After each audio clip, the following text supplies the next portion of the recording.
अगर आप भी मेरे आवाज में एक से बढ़कर एक गीत सुनना चाहते हैं तो मेरे channel P for Prakash Raj को लाल बटन दबाकर सब्सक्राइब करें और साथ में बेल आइकन को जरूर दबाएं।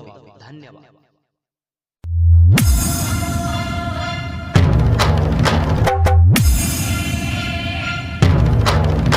Present by Nathli DJ Khutauna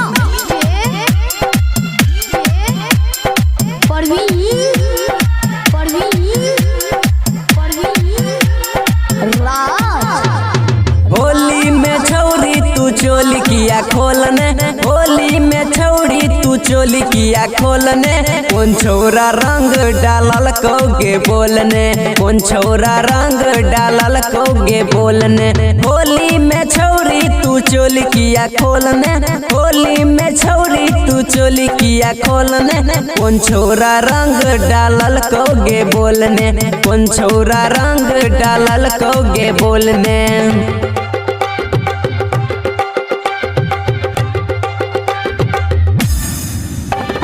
अभी आप सुन रहे हैं खुटौना से मैथिली म्यूजिक की शानदार प्रस्तुति।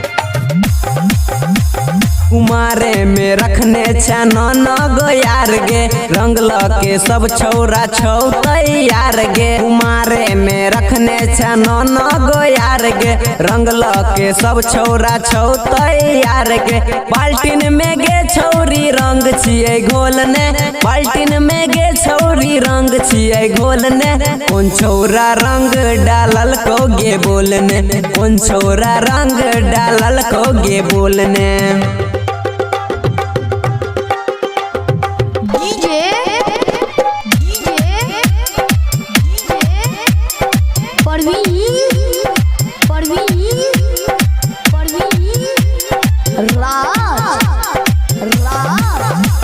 मिले बोगे पी के हम बियर, तोड़ देबो चढ़ल जवानी के गियर। मिले बोगे पी के हम बियर, तोड़ देबो चढ़ल जवानी के गियर। सब छौरा छोड़तो ने गाल तोहर रंग ने, सब छौरा छोड़तो ने गाल तोहर रंग ने। कौन छौरा रंग डालल कौगे बोलने, कौन छौरा रंग डालल कौगे बोलने।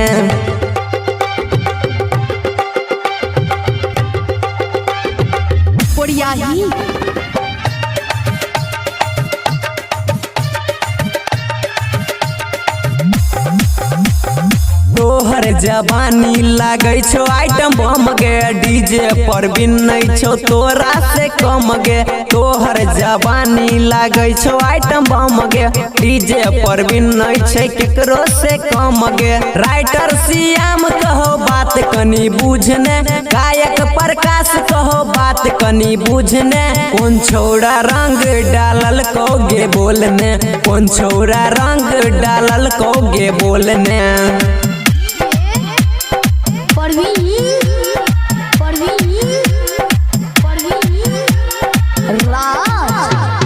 होली में छौरी तू चोली किया खोलने, होली में छौरी तू चोली किया खोलने।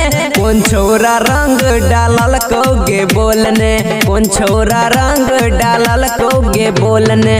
होली में छौरी तू चोली किया खोलने, होली में छौरी तू चोली किया खोलने। कौन छौरा रंग डालल कौगे बोलने, कौन छौरा रंग डालल कौगे बोलने।